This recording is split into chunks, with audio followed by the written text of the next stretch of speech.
Application of poisons या Laplace equation जो होता है वो किन्हीं भी दो कंडक्टिंग सरफेस के बीच में पोटेंशियल फाइंड आउट करने के लिए होता है और उसकी मदद से हम कैपेसिटेंस भी फाइंड आउट कर सकते हैं उन दोनों सरफेसेस के बीच में।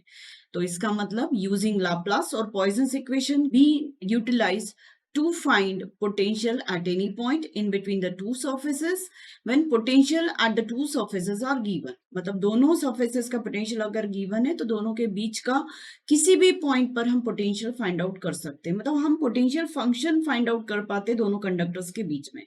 And also we can obtain capacitance between these two surfaces and there is a certain particular steps जिन्हें हम follow करने पर पॉइजन्स इक्वेशन या लाप्लास इक्वेशन की मदद से अल्टीमेटली कैपेसिटेंस या पोटेंशियल फंक्शन ये सारी चीजें हम फाइंड आउट कर सकते हैं। तो चलिए आगे मैं आपको वो सारी स्टेप्स भी बता देती हूँ। अब अभी जैसा बताया कि किन्हीं भी दो कंडक्टिंग सरफेस के बीच में अगर हमें पोटेंशियल पता करना है तो हम लाप्लास और पॉइजन्स इक्वेशन की मदद से कर सकते हैं, पर हमें दोनों सरफेसेस पर पोटेंशियल पता होना चाहिए, वोल्टेज पता होना चाहिए। तो जो स्टेप्स फॉलो होती हैं वो मैं सारी स्टेप्स आपको बता दे रही हूँ जो आप साइड में देख भी रहे हैं। स्टेप 1 है solve Laplace if rho V is equal to 0 और Poisson's if rho V is not equal to 0 equation using either for direct integration when v is a function of one variable or separation of variables if v is a function of more than one variables। मतलब अगर एक variable का function है तो सीधे integration से हमें find out हो जाएगा और अगर दो वेरिएबल्स का फंक्शन है पोटेंशियल, जैसा आगे मैं आप लोगों को प्रॉब्लम सॉल्व करके दिखाऊंगी तो वहां पर आपको क्लियर हो जाएगा। तो सेपरेशन ऑफ वेरिएबल्स में हम वेरिएबल सेपरेबल मेथड यूज करके जो इंटीग्रेशन कांस्टेंट्स होते हैं उनकी मदद से हम पूरा पोटेंशियल फंक्शन फाइंड आउट कर सकते हैं।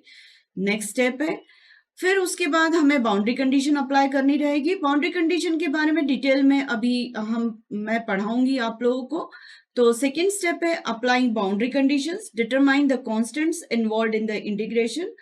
तो then we will be finding out the unique solution. मतलब आपको जो स्टेप 1 में बताया था कि सेपरेशन ऑफ वेरिएबल्स की मदद से हम जब इंटीग्रेशन करेंगे तो हमें अननोन इंटीग्रेशन कांस्टेंट्स मिलेंगे और ये अननोन इंटीग्रेशन कांस्टेंट्स का जो मैग्नीट्यूड है वो हम बाउंड्री कंडीशंस की मदद से फाइंड आउट करेंगे, तब हमें पोटेंशियल का यूनिक एक्सप्रेशन मिल जाएगा या यूनिक मैग्नीट्यूड मिल जाएगा हमें। स्टेप 3 है from V determine E and D using E is equal to negative potential gradient and D is equal to epsilon E। मतलब पोटेंशियल फंक्शन जब हमें पता चल जाएगा तो हम नेगेटिव ग्रेडियंट उसका फाइंड आउट करेंगे तो इलेक्ट्रिक फील्ड इंटेंसिटी पता चल जाएगी और इलेक्ट्रिक फील्ड इंटेंसिटी को एप्सिलॉन से मल्टीप्लाई करेंगे तो हमें इलेक्ट्रिक फ्लक्स डेंसिटी पता चल जाएगी।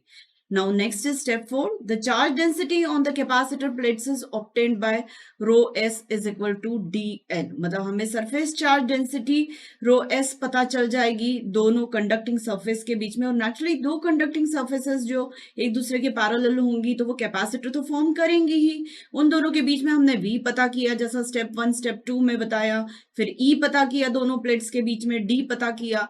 तो अब दोनों सरफेसेस पर rho s कितना होगा ये हम नॉर्मल इलेक्ट्रिक फ्लक्स डेंसिटी से निकाल सकते हैं और normal electric flux density D का ही कंपोनेंट होता है जो मैं बाउंड्री कंडीशन के दौरान आपको डिटेल में उस आर्टिकल में एक्सप्लेन करूंगी। तो रो एस जो होगा वो डीएन के इक्वल हो जाएगा। फिर नेक्स्ट स्टेप है the charge on the capacitor plates can be found by integrating rho S D S. That means for rho S हम कंप्लीट सरफेस इंटीग्रेशन करेंगे तो हमें क्यू पता चल जाएगा based on the area of the surface। Then if next step है if desired the capacitance between the plates is obtained using the relation C equal to Q upon V। मतलब हम capacitance भी दोनों plates की मदद से पता कर सकते Q upon V करके। And when V is a function of only one variable then the Poisson's or Laplace equations becomes one dimensional and the solution of such a equation is very easy to obtain। तो ये सारी steps है जिससे मैं आगे एक problem में follow करके बताऊंगी कि कैसे हम कैपेसिटेंस निकालते हैं, सारी 6 स्टेप्स फॉलो करके।